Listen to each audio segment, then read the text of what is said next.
Akhirnya, anime isekai yang gue tunggu-tunggu akhirnya rilis juga, guys. Biasanya, anime akan mengirimkan, mereinkarnasikan, atau melemparkan seorang karakter ke isekai dengan kondisi karakternya itu masih normal kan. Entah nantinya dia akan dikasih kekuatan overpower, atau malah sebaliknya, yaitu dikasih status rendah lalu dibuang begitu aja. Tapi di anime yang akan gue bawakan kali ini, kalian akan melihat orang yang dikirim ke isekai, tapi malah pengen bundir lagi cuy. Gimana kah ceritanya? Oke lah, daripada kalian penasaran lagi keburu kalian nyari tutorial pergi ke isekai di YouTube, mending kalian nge-push dulu tombol subrek, like, dan aktifin lonceng notifikasi di bawah. Dan buat yang mau support lebih, kalian bisa join membership coachingannya WAM2. So, tanpa berlama-lama lagi, mari kita mulai Isekai Shikaku episode pertama.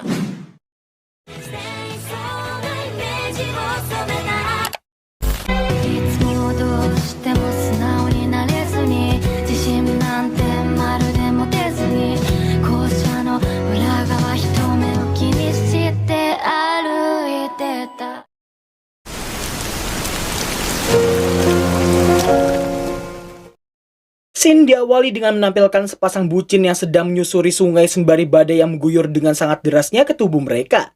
Setelah cukup lama mengikuti aliran sungai, kedua orang ini sepertinya ingin bundir bersama dengan cara menenggelamkan diri di sungai tersebut. Namun sesaat sebelum mereka bisa melakukannya, secara tidak terduga ini yang terjadi. Oh ya? Dan beginilah bagaimana seorang penulis yang dipanggil Sensei dan juga kekasihnya wafat di usia muda mereka.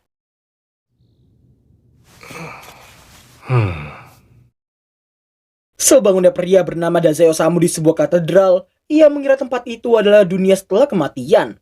Namun gak lama kemudian seorang gadis datang dan memberitahukan tempat itu bukanlah dunia setelah kematian. Setelah memperkenalkan diri, gadis pemandu bernama Anet ini meminta Dazai untuk melihat keluar jendela. Yang ternyata Dazai Osamu, atau selanjutnya kita akan sebut dia Sensei, karena dia ini seorang penulis, telah dipindahkan ke tempat yang sangat berbeda dari dunia lamanya.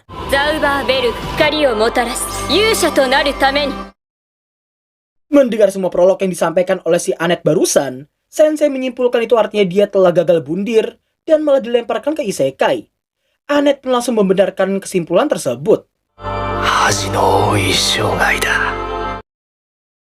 Di saat Anet yang mau menjaga jarak karena mengira Sensei mau menenangkan diri dulu, namun ketika dia mau memberitahukan misi seorang manusia terpilih sepertinya, di sini Anet akan dibuat sangat-sangat terkejut begitu menoleh kembali ke arahnya lagi. Setelah menyembuhkan Sensei karena mengira dia overdosis obat tidur, Anet mengomelinya yang harus bertingkah layaknya seorang hero dengan misi penyelamatan dunia. Mendengar misi tersebut, Sensei nampak ogah banget sembari nyemilin obat tidurnya lagi. Melihat hal itu, Anet semakin gak paham kenapa Sensei bisa bersifat seperti itu meski dia adalah seorang manusia terpilih. Mendengar kata truk, Sensei pun membenarkan bahwa ada sebuah truk yang menerjangnya sebelum dia bisa bundir.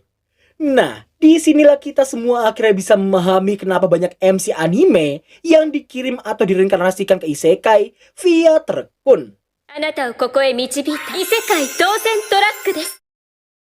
Simpelnya, Dewa Isekai menjadikan truk sebagai media pengiriman manusia terpilih ke isekai. Sembari Anet yang masih terus membicarakan tentang manusia terpilih yang biasanya dipilah-pilah dari orang-orang paling gak bahagia di dunia lamanya, Sensei terlihat terus nyemilin obat tidurnya tanpa henti. Dengan Sensei yang dipindahkan ke isekai via truk itu membuktikan bahwa Sensei adalah manusia paling gak bahagia di dunianya itu. Dan berkat kekuatan Dewa Isekai, Sensei diberi kesempatan kedua untuk menikmati hidup barunya di isekai. Sensei menambahkan bahwa hidup bahagia atau tidaknya seseorang hanya bisa ditentukan oleh diri sendiri. Anet nggak paham dengan isi pikiran Sensei, yang malah nggak senang meski telah diselamatkan dari ketidakbahagiaannya tersebut.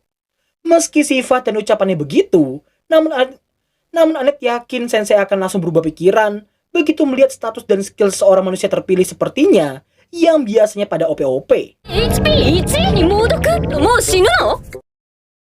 Sontak Anet dibuat semakin terkejut dan gak bisa berkata-kata lagi Begitu melihat status dan skill sensei yang tidak hanya lemah, tapi juga terdapat sebuah debuff keracunan ekstrim dalam tubuhnya itu.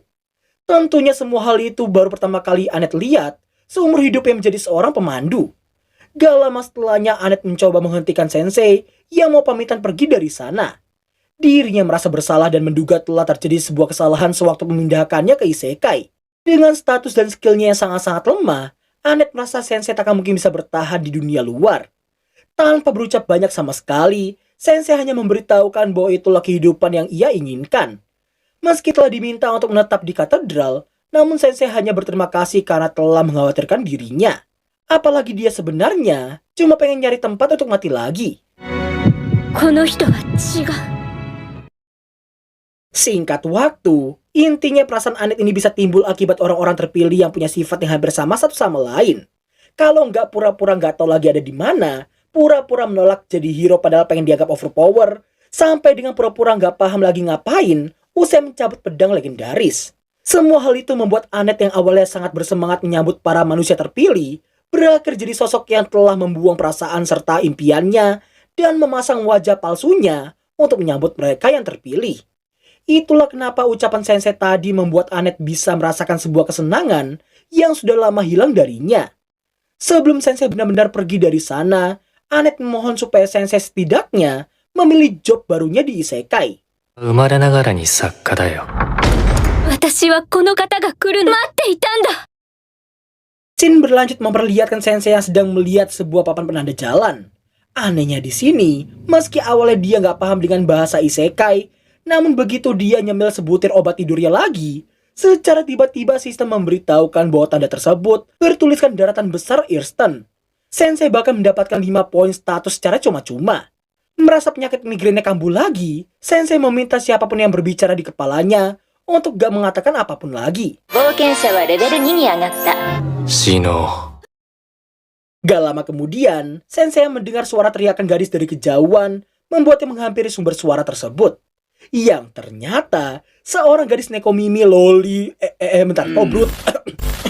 Seorang gadis Nekomimi Spec F Cup sedang digerayangi oleh seekor monster pohon besar. Bukannya membantu atau mencari bantuan, sensei hanya memandanginya karena merasa cewek yang sedang sekarat sangat-sangat indah baginya. 小説を書いてもいいかな? Sensei pun langsung kecewa dalam seketika begitu mendengar si gadis yang meminta untuk diselamatkan. Setelah terus melompat untuk menggapai gadis itu, si gadis harus menahan emosinya dan pasrah begitu mengetahui sensei yang ternyata gak bisa pakai pedang ataupun sihir sama sekali. Monster pohon itu lalu melilit leher sensei dan membuatnya ikutan tergelantung seperti si gadis. Di tengah daya hidup mereka yang terus diserap oleh monster itu, si gadis mencoba menguatkan sensei yang terlihat pasrah dan merasa akan segera mati. Setelah mengucapkan goodbye dan tertunduk lemas begitu aja, secara tiba-tiba ini yang terjadi. Sontak gadis Nekomimi itu dibuat gak paham dengan apa yang baru aja terjadi. Dirinya semakin gak paham begitu melihat sensei yang ternyata belum mati. Sistem yang juga bisa didengar oleh si gadis membuatnya menyadari bahwa monster berjenis Death Tree tadi telah dikalahkan oleh sensei. Si gadis menduga sensei membiarkan Death Tree menyerap racun dalam tubuhnya sebagai ganti daya hidupnya. Bersama dengan itu, sistem memberitahukan bahwa sensei baru aja naik level 3. 弱いふりして結構やるじゃない。これまでに僕は5度死のうとした。 Meski nggak paham dengan ucapan sensei yang mengaku telah gagal bunuh sebanyak 5 kali, namun gadis itu tetap berterima kasih karena dia telah menyelamatkan hidupnya. Dan sebagai balasannya, si gadis Nekomimi mengajaknya untuk datang ke rumahnya. あんた名前は？先生と呼ぶ。じゃあ先生、行こう。 Di tengah itu semua, sensei yang melihat gelang merahnya baru teringat dengan kekasihnya yang bernama Sachan. Ia penasaran apakah Sachan juga datang ke isekai sepertinya. Mengira sensei memanggilnya dengan nama Sachan, gadis Nekomimi itu mengomel karena itu bukanlah namanya. Namun sebelum dia bisa menyebutkan nama aslinya, sensei kembali memotong dengan menyebutkan nama Sachan sekali lagi. Dengan rasa penasarannya tadi, sensei mengaku jadi memiliki alasan untuk tetap hidup sementara waktu di dunia barunya itu. と見つけ出す。心中せねば。 Shin kembali ke Annette yang sedang berdoa pada Dewa Zauberberg untuk tetap melindungi sensei di setiap langkahnya. Annette juga berdoa supaya dirinya bisa bertemu dengannya suatu hari nanti. Hebatnya di sini, Gak sampai semenit dia berdoa, Sensei terlihat datang dan membuat Annette sangat-sangat bahagia melihatnya. なんでこんなとこ寄るのよ。その女性は誰なのです。 Di tengah Annette yang masih syok melihat Sensei yang membawa seorang gadis, Sensei malah menanyakan apakah ada seorang wanita bernama Sachan yang mungkin juga dipindahkan ke isekai sepertinya. また別の女性。 Seperginya mereka dari katedral, keduanya terlihat OTW ke kampung halamannya si gadis Nekomimi yang dipanggil Tama oleh Sensei. Namun ketika Tama memegang tangannya Sensei, secara tiba-tiba... はしたない真似はやめなさい。 Oh, rupa-rupanya Annette memutuskan untuk ikut dalam perjalanannya Sensei, dan niat sebenarnya Annette dapat langsung diketahui oleh Tama dengan sangat mudahnya. 先生のこと好きなんでしょ。そんな不純な動機ではありません。 Ketika kedua gadis Tobrut ini yang sedang bertengkar, di sini kita dapat melihat dua sudut pandang berbeda setelah Tama mendengar Sensei adalah sosok manusia terpilih, di mana Annette masih mengira Sensei itu sangat-sangat lemah berdasarkan status dan juga skillnya. Sedangkan Tama mewajarkan Sensei yang bisa overpower karena merupakan sosok manusia terpilih. 命の恩人なんだから。 Di tengah pertengkaran kedua gadis Tobrut ini, Sensei terlihat mendekati tumpukan rongsokan di sekitar sana. Setelah beberapa saat mencari, Sensei merasa bahagia begitu menemukan sebuah peti mati yang dianggapnya sebagai sebuah tempat tidur. おやすみ、アネットくん、タマ。 Setelah menggoda Tama yang sampai sekarang belum diketahui nama aslinya, nampaknya Annette yang telah dibutakan oleh namanya cinta, rela menarik peti mati berisikan Sensei dengan senang hati. Scene berpindah di suatu wilayah saat petang hari. Nampaknya seorang gadis yang sedang terdiam seorang diri dan hanya memandangi matahari yang terbenam dengan sangat indahnya. Dan berakhirlah alur cerita anime Isekai Shikaku episode pertama.